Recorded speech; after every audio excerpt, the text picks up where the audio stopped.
Today we're going to be crocheting this incredibly simple coaster. And for our coaster, we're going to be working with some size 4 medium weight yarn. And this is just the Lion brand yarns Re-Up Recycled Cotton and Polyester blend. And the colors I chose were Sea Glass and Mineral Springs. And we're also going to be working with a size G or 6 or 4 1/4 of a millimeter crochet hook. And we're going to begin by attaching the yarn to our crochet hook using a slip knot, and then we're going to create a long chain rope. And so to do that, just yarn over and draw through the loop on your crochet hook. It doesn't matter how many chains you create right now because you can always add on more later. And once you're done crocheting your chain rope, pull your loop out nice and long and remove your crochet hook. If at any point you need to crochet more chains, just reinsert your crochet hook and tighten your loop with your working yarn. Then you can add on additional chains as needed, like that. From here, I want you to grab the beginning of your chain rope and insert your crochet hook up underneath the first chain, and we're going to work under both loops of that first chain like this. Now we're going to attach the next color of yarn to our crochet hook using a slip knot again.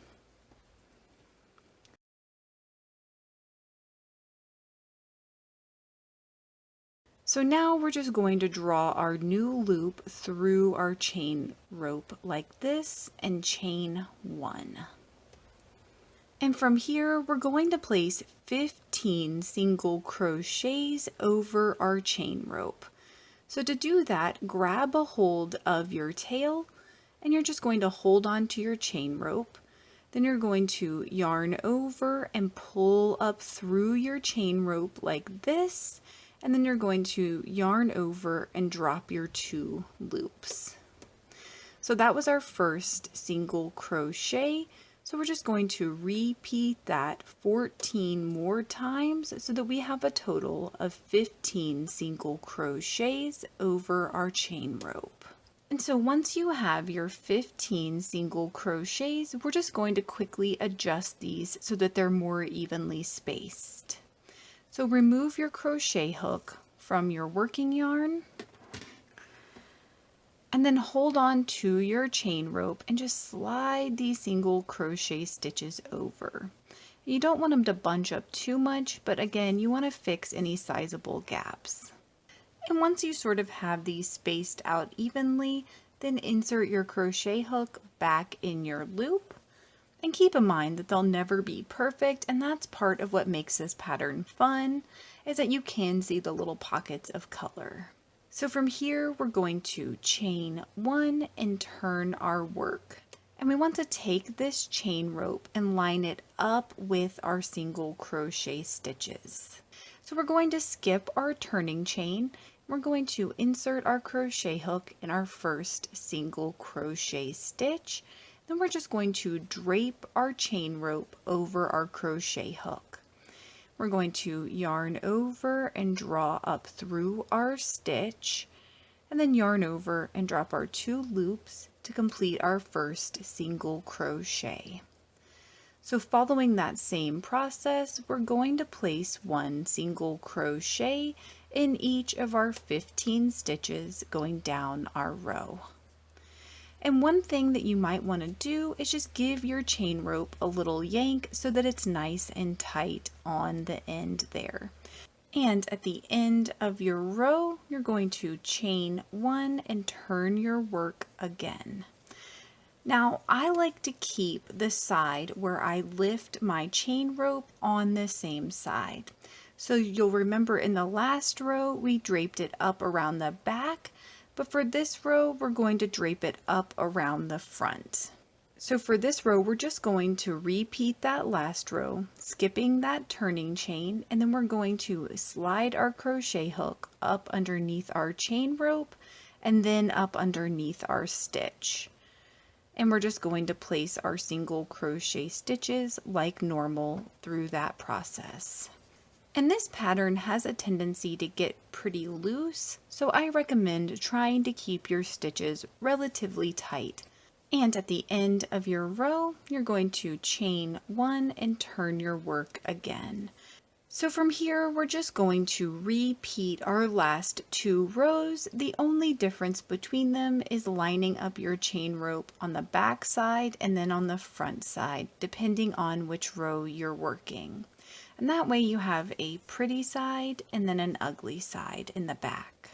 And I crocheted this for a total of 11 rows, starting with that first one. And the easiest way to count these is to count these outside little loops here with your secondary color.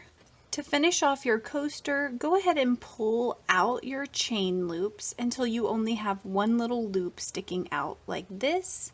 And we're going to insert our crochet hook in it. From here, we're just going to cut and tie off our yarn.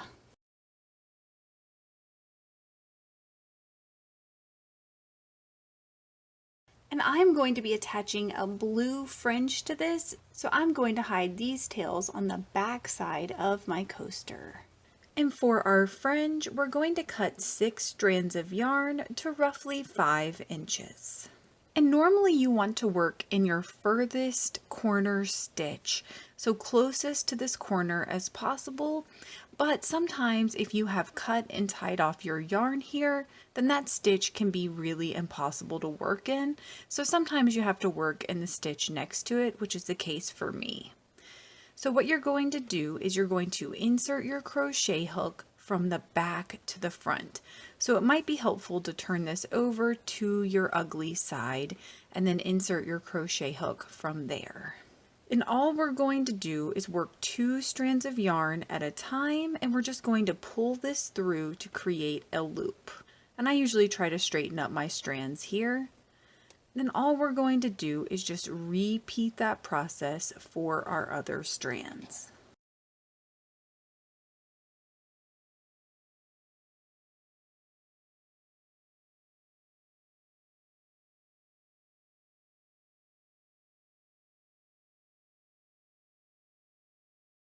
And once you have all 6 strands through your stitch, then you're just going to insert your crochet hook through all 6 strands.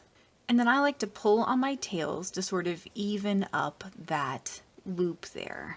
From here, we're going to pull out our loop so that we can insert 2 of our fingers in it. And once your fingers are inserted, make sure that you're facing toward the pretty side of your coaster with your fingers, sort of like a clamshell opening up to the nice side.